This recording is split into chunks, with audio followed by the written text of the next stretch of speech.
यही सीखो, केवल श्री कृष्ण को माखन मिश्री दे करके दो डंडे लेकर के रास रचो हे, रास रचो हे, इससे श्री कृष्ण का कोई वास्ता नहीं है। ध्यान दे देना। रास शब्द का अर्थ होता है जीवात्मा और परमात्मा का मिलन। किसी नाच को रास नहीं कहते। पहले ठीक से पढ़ो, समझो, जानो धर्म के मर्म को। मर्म न जाने धर्म बखाने। बताओ, भागवत की कथाएं चलती, लोग गाना गवाते हैं, अरे द्वारपालो कन्हैया से कह दो, और दिखाता एक बेचारा बूढ़ा आदमी सुदामा बन करके ऐसे आ रहा, द्वारपाल ने धक्का दे दिया। किस भागवत में लिखी है? तुम मनोरंजक बनाने के लिए चीजों को झूठ बोलोगे। श्री कृष्ण के दरबार में पूरी रात्रि में अबला, विधवा, बच्चे, जरूरतमंद, ये कोई भी आ जाएं तो सीधे श्री कृष्ण के कक्ष तक ले जाने की व्यवस्था थी, अगर श्री कृष्ण शयन में है तब भी। और सुदामा जैसे विप्र के आगमन पर वहां का द्वारपाल उनको धक्का देगा, ये किसने बताया? किस भागवत में है?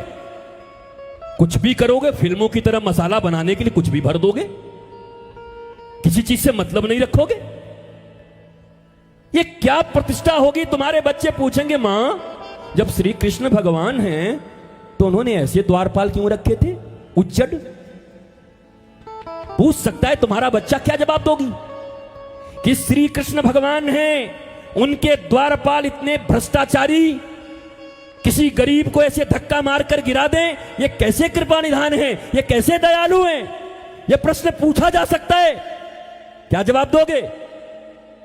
तो मनोरंजक बनाने के लिए कुछ भी करोगे, कुछ भी जोड़ोगे, कुछ भी घटाओगे। ये धर्म बहुत कठिन है, पगर डगर पनघट की, झटपट भर लाओ यमुना से मटकी। याद रखो, श्री कृष्ण के यहां सुदामा जी के जाने के बाद जैसे ही उन्होंने कहा, उनको तुरंत विश्राम कराया गया। पंखे लेकर लोग खड़े हो गए। दौड़ा हुआ गया एक व्यक्ति और सिर्फ श्री कृष्ण को बताया, और वहां से सुदामा को लेकर के चल पड़े थे बिना पूछे ही, कि मेरे पूछने से पहले तू जाकर के आने से पहले पूछ ले। और तब श्री कृष्ण भागते हुए आए, बिना अपने पीतांबरी को फेंककर सुदामा को गले लगाया, और जिस पर्यंक पर रुक्मिणी और वो बैठते थे, ऐसे सफेद पर्यंक पर बिठा करके न गुलाब जल से धोया, न इत्र से धोया। वो तो द्वारिकाधीश थे, उन्हें पास संपत्ति की कौन सी कमी थी? पर श्री कृष्ण बैठ गए नीचे, अपने मित्र को ऊपर बिठा दिया, गुरु भाई को, विप्र को, और अपने आंसुओं से अपने मित्र के पांव धो डाले। देख सुदामा की दीन दशा, करुणा करके करुणानिधि रोए। This is real Bhagavatam. इस भागवत का प्रचार करो, दम है तो सत्य का प्रचार करो। सुनो भी सत्य, पढ़ाओ भी बच्चों को सत्य, बताओ भी बच्चों को सत्य। नहीं तो बहुत प्रश्न खड़े हो जाएंगे तुम्हारे आइडियल पर, राम पर, कृष्ण पर, जानकी पर, राधा रानी पर। आज गलियों में, मोहल्लों में कोई बच्चे बच्चियों के बीच में कोई ऐसा संबंध हुआ तो लोग क्या कहते हैं? फलानवा न रासलीला करत। दिस इज रासलीला। शर्म करो। इससे बड़ी शर्मिंदगी इस राष्ट्र के लिए कुछ नहीं हो सकता। तुम धार्मिक हो, तुमसे अच्छे तो नास्तिक लोग हैं। तुम धार्मिकता का चोला ओढ़ करके और भगवान श्री कृष्ण के और गोपियों के मिलन को, ग्वाल बाल के मिलन को, आत्मा और परमात्मा के मिलन के, जीव और शिव के मिलन को तुम लड़के और लड़कियों के मिलन की रास लीला कहते हो? ये तुम्हारी समझ है? ये तुम्हारी पढ़ाई है? ये तुमने कथाएं सुनाए? कहां है ये कथा रासलीला में? रसौ वैशाह, जो शरीर से ऊपर उठे, शरीर, इंद्रिय, मन, बुद्धि, चित्त, अहंकार, तब आत्मा। ये सप्तम द्वार पर आत्मा है। हम शरीर में जी रहे हैं। असुसु रमन्ते इति असुर, जो केवल अपने शरीर में, शरीर के लिए और शरीर के रिश्तों के लिए जीता है, उसी को असुर कहते हैं, राक्षस कहते हैं। हमारा शास्त्र तो ये कहता है। तुमको किसी ने बताया आज तक? तुम किसको राक्षस कहते हो? जो केवल अपने शरीर में रमा हुआ है।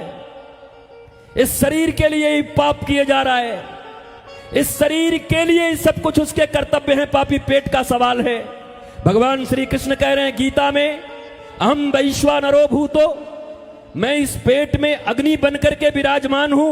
ये कौन से लोग हैं जिन्होंने कहा ये पापी पेट का सवाल है? ये किस धर्म ग्रंथ में लिखा है? व्हाट्सएप यूनिवर्सिटी से लिख के आए हो कि फेसबुक यूनिवर्सिटी से पढ़ के आए हो? कहां से पढ़ के आए हो? चाचा मौसा मौसी काका काकी एक ग्रुप बना लिए हैं, स्वीट फैमिली। अब कुछ भी लिखे जा रहे हैं। गीता में श्री कृष्ण ने ऐसा कहा, आपने पढ़ा है गीता? याद है आपको गीता? धर्म क्षेत्र कुरुक्षेत्र, कुछ भी लिख दोगे गीता के नाम पर, कुछ भी लिख दोगे रामायण के नाम पर, कुछ भी फॉरवर्ड कर दोगे। खुद भी नहीं पढ़ता, फॉरवर्ड कर देता है। अरे खुद पढ़ तो लो, किसी गुरुजी से पूछ तो लो कि गुरुजी एक ऐसा आया है, क्या ऐसा धर्म में है? बोलेंगे 2 कौड़ी का है, बहुत झूठा है, हटा दे इसको, डिलीट कर दे। पर फॉरवर्ड कर रहे हैं, अपने आप को धार्मिक बता रहे हैं। स्वीट फैमिली में गीता में ऐसा कहा है। कौन सी गीता में कहा है? सीता और गीता में, हेमा मालिनी के फिल्म में? बताओ, हेमा मालिनी तो हमारे यहां की सांसद है मथुरा की। कौन से गीता में है बताओ? तो धर्म जानते नहीं, धर्म को कभी सुनने का प्रयत्न नहीं करते। कर्म कांडों में तुम्हारा बहुत मन लगता है, पर याद करो श्री कृष्ण को तुम बहुत मानते हो, पर गीता सुनने को राजी नहीं।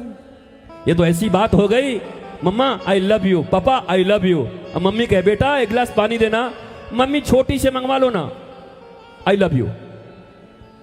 बेटा थोड़ा मेरा दवाई ले आना, मम्मी उससे मंगवा लो ना, आई लव यू। बेटा सब्जी ले आया तो मम्मी मैं सब्जी नहीं लाऊंगा, अब किसी और से मंगवा लो, आई लव यू। बेटा आटा ले आ, गेहूं पिसवा कर, हमसे नहीं, आई लव यू। सो मैया पकड़ेगी तेरे आई लव यू का अचार डालूं मैं? बोल क्या करूं ऐसा आई लव यू?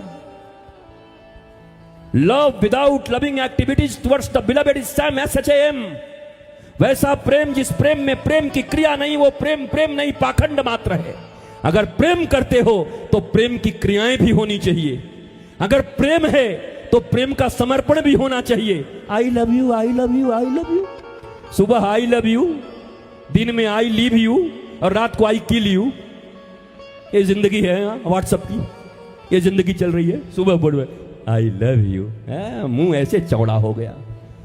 दिन में आई लीव यू, और रात को तो इतना मामला बढ़ गया, बोला आई किल यू। ये कई को लव है तुम्हारा, किस बात का लव है? ये दिल सूख गया, खत्म हो गया। व्हाट्सएप के लाल लाल दिल आ गए हैं। झूठा आदमी, फ्रॉड आदमी बैठ के सिनेमा देख रहा और भेजता है मैं तुम्हारे लिए रो रहा हूं दिल भेज के। बर्गर खा रहा और सिनेमा देख रहा। इतना झूठ, इतना फरेब। कभी कभी मुझे वो अच्छा लगता है, वो अमिताभ बच्चन एक फिल्म बनाया था अग्निपथ, उसमें कहता है हे अन्ना ये फोन भी अजीब चीज है, आदमी सोचता कुछ है, बोलता कुछ है और करता कुछ है। हाय हे भाई, आदमी सोचता कुछ है, बोलता कुछ है, करता कुछ है, उसको इतना सीरियस लेके चल रहे हो फोन को? ये झूठे लोगों का कारोबार है। इस पर अपना जीवन मत निछावर करना, इसके ऊपर कभी बर्बाद मत होना, लौट नहीं पाओगे। सूटकेसों में तो लौटे कितनी बेटियां हमारी निकल गई और